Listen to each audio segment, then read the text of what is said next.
Hello everyone, welcome. आप सभी का स्वागत है। आज के सेशन के अंदर हम लोग जो बात करने जा रहे हैं वो हमारा नीट एग्ज़ाम के बारे में है।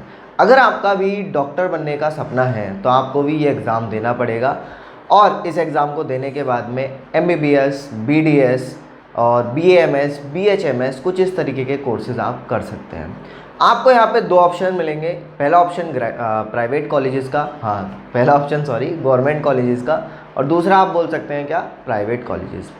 फीस डिफरेंस यहाँ पे बहुत ज़्यादा रहता है, तो बिना देरी करे आइए शुरू करते हैं हमारा नीट एग्ज़ाम के बारे में। तो क्या क्या चीज़ें जानने वाले हैं यहाँ पे, हम क्वालिफ़िकेशन जानेंगे, कितना क्वालिफ़िकेशन है, सीट्स कितनी है वो बात करेंगे। इसके अलावा ये एग्ज़ाम का पैटर्न क्या होता है, ये सारी चीज़ें जितनी भी कंप्लीट जानकारी होती है वो सारी की सारी हम लोग इसके अंदर देखने हैं। जो आपके दिमाग में कुछ क्वेश्चंस चल रहे होंगे वो भी हम यहाँ पे क्या काम करने जा रहे हैं, क्लियर करने जा रहे हैं। तो आइए जरा शुरू करते हैं बिना टाइम वेस्ट करें। तैयार है सभी लोग? बिल्कुल सही। तो आपका एग्ज़ाम है नीट। नीट का मतलब क्या है? आपकी full form national eligibility cum entrance test. ये आपका ये है। ये साल में एक ही बार आपका एग्ज़ाम होता है। इसके बाद मेडिकल और डेंटल कॉलेजेस इसके अंदर आएंगे, ठीक है। ये कराया जाता है किसके द्वारा? NTA के द्वारा कराया जाता है।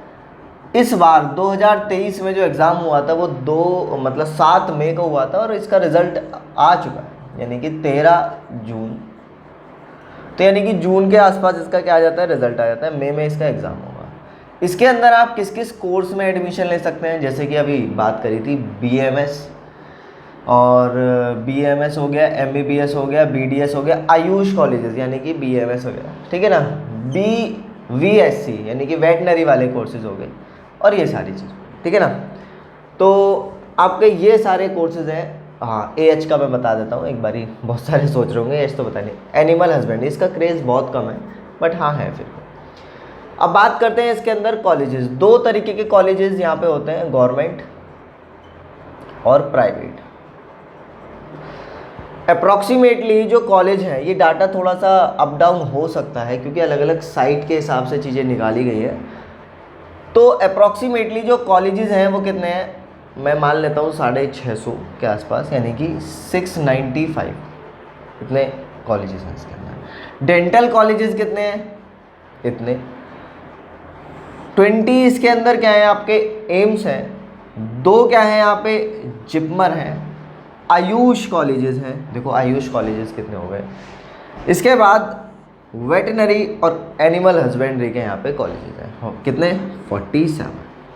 तो ये टोटल कॉलेजेस की लिस्ट है। अप्रॉक्सीमेटली इतने कॉलेजेस हमारे बैठ जाएंगे, सही है। अब ज़रा देखना नेक्स्ट क्या चीज़ है आपका, टोटल सीट्स। टोटल सीट अगर आप अलग अलग साइट पे चेक करोगे तो अलग अलग चीज़ें आपको विजिबल होंगी। तो हम मान लेते हैं अप्रॉक्सीमेटली कितनी है, 1 लाख के आसपास हमारे पास में क्या है, सीट है, ठीक है। वो 5-6 हज़ार 10 हज़ार के आसपास अप डाउन आपका चलता रहेगा। जो गवर्नमेंट सीट है जस्ट हाफ है थोड़ी सी।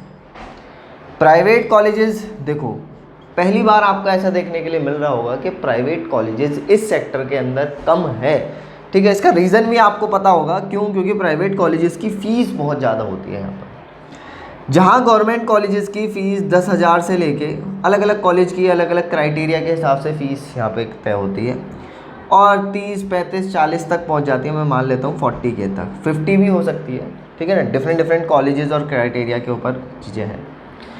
तो अप्रॉक्सीमेटली इतनी आपकी क्या बैठ रही है, फ़ीस बैठ रही है। तो इसी के राउंड ऑफ में आएगी। इसके अलावा हॉस्टल चार्ज, ये सारी चीज़ें वो अलग इसके अंदर इंक्लूड होगी। वहीं पर प्राइवेट कॉलेजेस की फ़ीस जो आपकी बैठती है वो लैक्स में बैठती है पर ईयर, जैसे 7 लाख रुपए, 8 लाख रुपए, 10 लाख रुपए, इतना समथिंग फ़ीस आपकी बैठ सकती है। तो ये चीज़ है। वहीं एम्स के अंदर कितनी सीट्स आ रही है, ठीक है।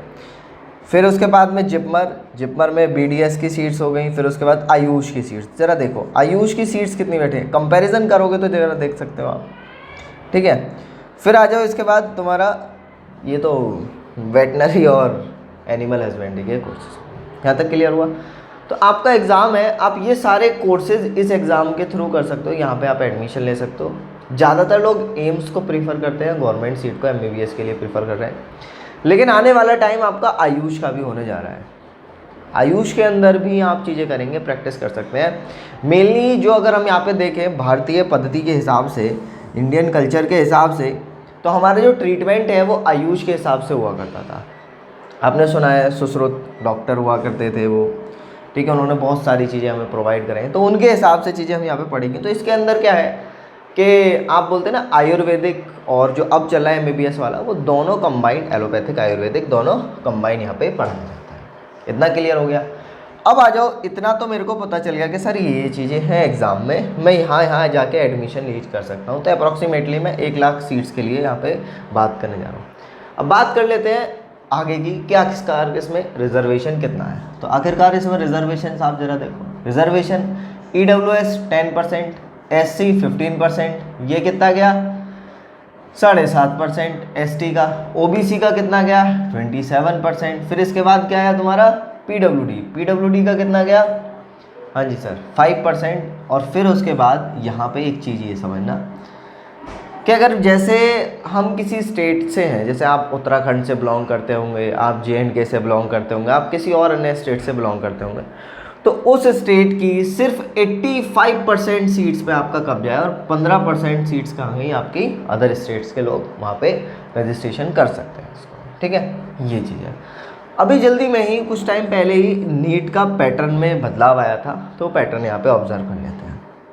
आपके मेनली 3 सब्जेक्ट होते हैं नीट एग्जाम के अंदर, फिजिक्स, केमिस्ट्री और बायोलॉजी। बायोलॉजी को हम 2 पार्ट्स में यहाँ पे क्लासीफाई करेंगे। पहला कौन सा है आपका जूलॉजी और दूसरा कौन सा है आपका बॉटनी, ठीक है। तो ऑल ओवर अगर लगा के चलें तो आपके कितने सब्जेक्ट्स हैं, 4 सब्जेक्ट्स हैं। और 4 सब्जेक्ट्स में डिवीज़न कुछ इस तरीके से है कि 35 क्वेश्चन आएंगे, यानी कि हम इस सेक्शन को 2 पार्ट में, पूरे पेपर को 2 पार्ट में क्लासीफाई करेंगे, सेक्शन A और सेक्शन B। सेक्शन A के अंदर हर किसी के अंदर कितने क्वेश्चन आएंगे आपके 35। B के अंदर जो आपके क्वेश्चन आने वाले हैं वो कितना आने वाले हैं 15 और 15।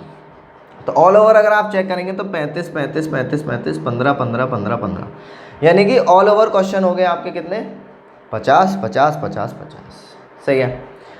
अब ये जो सेक्शन B में 15 क्वेश्चन है, इनमें से आपको 10 क्वेश्चन ही करने हैं। आप 5 क्वेश्चन यहाँ पे क्या काम करेंगे, छोड़ देंगे। तो 10 क्वेश्चन ही आप यहाँ पे करेंगे हर सेक्शन में, 10। तो आप चेक कर सकते हैं ऑल ओवर इसके अंदर हो गए 45 और 45। तो फिजिक्स में एक क्वेश्चन जो बैठता है हर किसी का, मतलब वो कितने नंबर का है 4। तो 45 में 4 के मल्टीप्लाई 4 की मल्टीप्लाई करेंगे तो आपके नंबर आ गए कितने, इतने। तो 180 और 360। तो टोटल जो पेपर बैठा वो आपका कितना बैठा 720 का आपका कितना बैठ रहा है आपका एग्ज़ाम, ठीक है। यहाँ तक क्लियर हो गया।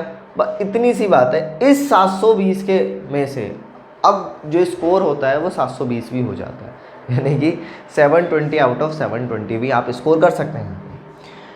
टोटल जो पैटर्न है वो बेस्ड है NCERT के ऊपर। बायो तो ज़्यादातर NCERT से आ रही है। केमिस्ट्री में भी ये चीज़ ऑब्जर्व करी गई है कि वो मोस्टली चीज़ें NCERT से पूछे गए हैं। फिजिक्स में भी NCERT से ज़्यादातर चीज़ें उठा रहे हैं, बट आउट ऑफ NCERT भी यहाँ पे पेपर जा रहा है। तो कुछ इस तरीके से मिलनी क्या है, आपको NCERT पे फोकस करके चलना है।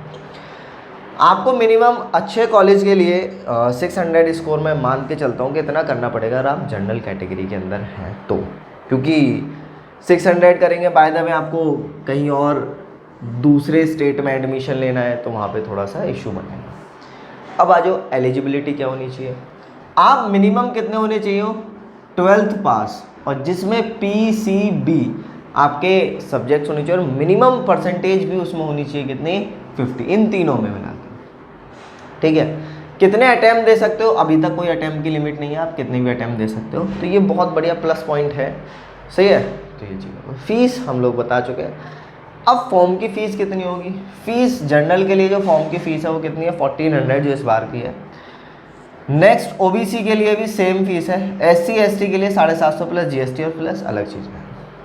कुछ इसकी वेबसाइट्स हैं जैसे कि NEET.NTA.nic.in, जो भी चीज़ आप देखना चाहो वो यहाँ पे ही देखेंगे। नेक्स्ट है आप NTA result.nic, अगर रिजल्ट चेक करना है तो यहाँ पे कोई चीज़ चेक करनी है NTA.ac.nic ऑफिशियल साइट है आपकी NTA की, ठीक है। यहाँ तक क्लियर हो गया, बहुत बढ़िया। अगर यहाँ पे वैलिडिटी की बात करें तो एक बार नीट का एग्ज़ाम अगर आपका क्वालिफाई होता है तो वो एक तरीके से 3 साल के लिए वैलिड होता है। बट स्कोर हर बार इस तरीके से बढ़ता जा रहा है कि अगर आपका सिलेक्शन नहीं हुआ तो फिर आपको क्या दिक्कत रहती ही रहती है। ठीक है, नेक्स्ट आ जाओ। ये बात हम लोग कर चुके हैं कि इस बार यहाँ पे 2023 में जो एग्ज़ाम हुआ था वो 7 मई को हुआ है और रिज़ल्ट भी इसका आ चुका है। रिज़ल्ट बहुत अच्छा गया है, बहुत अच्छा स्कोर किया है। ठीक है, तो चलो यार इतना क्लियर हो गया। नेक्स्ट है आपका कौन सा, नोटिफिकेशन। तो अप्रॉक्सीमेटली दिसंबर के आसपास में इसका नोटिफिकेशन आता है और नोटिफिकेशन में आपको सारी चीज़ें वहाँ पे दे दी जाती हैं। अब आ जाओ सिलेबस के बारे में। ये बहुत इंपॉर्टेंट है क्योंकि काफ़ी सारे स्टूडेंट यहाँ पे क्या काम कर रहे हैं, कंफ्यूज भी हो रहे हैं कि भाई आखिरकार नीट का सिलेबस क्या होगा, क्या क्या चीज़ें हैं। तो सिलेबस इंपॉर्टेंट पार्ट यहाँ पे सिलेबस ही है। तो सिलेबस में जैसा कि आपको पता है आपको पढ़ना क्या है, फिजिक्स, केमिस्ट्री और बायो ही पढ़ना है। तो इसके लिए ओल्ड और न्यू एनसीईआरटी आपको चाहिए ही चाहिए। यानी कि अभी तक ऐसा कोई नोटिफिकेशन नहीं है कि नीट का सिलेबस कट हो चुका है। हाँ, ये नोटिफिकेशन ज़रूर है कि जो सिलेबस कट चुका है वो सिर्फ सीबीएसई के स्टूडेंट्स के लिए कटा है, बाकी आपका सारा का सारा एज इट इज है। तो ये पूरी बात होगी हमारे नीट एग्ज़ाम के बारे में। आप केमिस्ट्री की प्रिपरेशन हमारे साथ मिलकर कर सकते हो और फिज़िक्स की प्रिपरेशन हमारे साथ कर सकते हैं। बाकी अगर आपको और कोई डिटेल चाहिए, आपको स्टडी मटेरियल चाहिए, तो आप हमारी ऐप डाउनलोड कर सकते हैं जिसका लिंक आपको डिस्क्रिप्शन में मिल जाएगा।